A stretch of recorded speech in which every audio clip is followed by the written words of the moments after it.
সুপ্রিয় দর্শক, জীবনের গল্পে আপনাদের স্বাগতম। ক্যামেরার সামনে দাঁড়িয়ে আছে এই মুহূর্তে একটি বোন। আমরা শুনবো তার জীবনের গল্প। আসসালামু আলাইকুম আপু, কেমন আছেন? আসসালামু আলাইকুম। ওয়ালাইকুম সালাম। আপু, আপনার নাম কি? আপনি কোথা থেকে এসেছেন? আমার নাম মোসাম্মদ মুন্নি আক্তার, বাড়ি বগুড়া। বগুড়া থেকে এসেছেন। আপনার ফ্যামিলিতে কে কে আছে? আমার ফ্যামিলিতে আমার মা বাবা নাই, ছোটবেলায় অ্যাক্সিডেন্টে মারা গেছে। মামা মামির কাছে বড় হয়েছি। আমার জীবন কাহিনী অনেক কষ্টের। বর্তমানে আপনার মামা মামির কাছে থাকছেন? আচ্ছা, ঠিক আছে। আপনার বিয়ে শাদী হয়েছিল? বিয়ে শাদী হয়নি?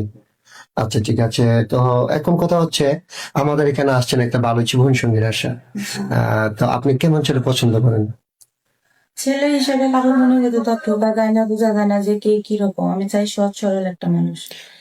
তার হচ্ছে আপনার সে বিবাহিত হোক বা বয়স যেমনই হোক, আমার কাছে সেটা বেটার না। কারণ মানুষের সৌন্দর্য আর বয়স সারা জীবনে একরকম থাকে না।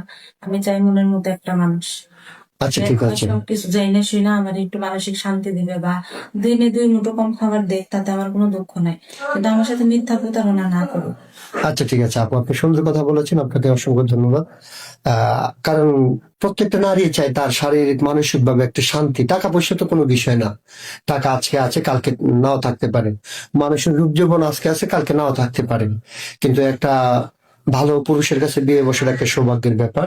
তো যাই হোক, আপনার সাথে যোগাযোগ করবেন কিভাবে? আমার কোনো পার্সোনাল ফোন নাই, আপনাদের মাধ্যমে আমার সাথে যোগাযোগ করতে হবে। আমাদের মাধ্যমে আপনার সাথে যোগাযোগ করতে হবে। আচ্ছা, ঠিক আছে। আমি একটা কথা বলি।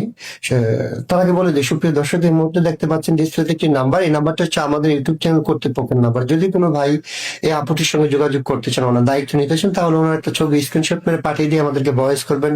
আমাদের প্রতিনিধিরা আপনাদের সাথে যোগাযোগ করবে। কেউ অযথা অডিও কল, ভিডিও কল দিয়ে আমাদেরকে বিরক্ত করবেন না।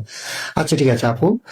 এখন কথা হচ্ছে, অনেক প্রবাসী ভাই আছে অথবা অনেক দেশি ভাই আছে, অনেকের স্ত্রী চলে গেছে, মারা গেছে। যদি কোনো ভাই দ্বিতীয় অথবা তৃতীয় বিয়ে করতে চায়, ওনার টাকা পয়সা আছে, আপনাকে চালাতে পারবে, আপনি কি বিয়ে বসবেন? হ্যাঁ, সে যদি সব দিকে কন্ট্রোল করে যদি আমাকে চালাতে পারে, হ্যাপি থাকতে পারে, আমি আলহামদুলিল্লাহ রাজি আছি। কিন্তু হ্যাঁ, মানে অশান্তি করে আমি কিছু চাই না। তার সংসারে অশান্তি আছে, আমাকে নিয়ে সে সুখী থাকবে। কারণ তার বউ বাচ্চারও হক আছে। আমি সেটা চাই না। মানে সমাধানের মধ্যে থাকবে, সেটা আমি চাই। আচ্ছা, আচ্ছা, মানে আপনি বলতে চাচ্ছেন যদি তার প্রথমত বা দ্বিতীয় স্ত্রীর অনুমতি থাকে তাহলে বিয়ে করতে পারবে।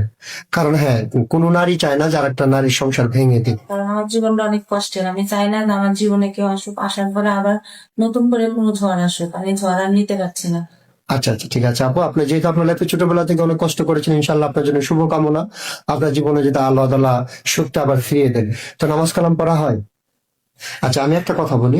ছোটবেলায় যেহেতু বাবা মাকে হারিয়েছেন, তো লাইফটা তো অনেক কষ্ট করে কাটিয়েছেন। কোনো আহ, সময় ভাত পাইছি, কখনো কাপড় পাইছি, কখনো পাই নাই। মানুষের মুখের দিকে তাকায় থাকছি, থাকা লাগছে, এরকম আর কি। আচ্ছা, ঠিক আছে। আপনার সিঙ্গেল ফ্যামিলি পছন্দ না জয়েন্ট ফ্যামিলি পছন্দ? আমি যেহেতু সিঙ্গেল ফ্যামিলিতে বড় হয়েছি, আমি চাই আমার সংসারটা বড় করে থাক। আচ্ছা, ঠিক আছে। আরেকটা কথা বলি, পড়ালেখা করেছেন আপনি? ক্লাস 9 পর্যন্ত। আচ্ছা, ঠিক আছে আপু, আপনার জন্য শুভকামনা। ভালো থাকবেন, সুস্থ থাকবেন। আল্লাহ হাফেজ। আসসালামু আলাইকুম। ওয়ালাইকুম সালাম।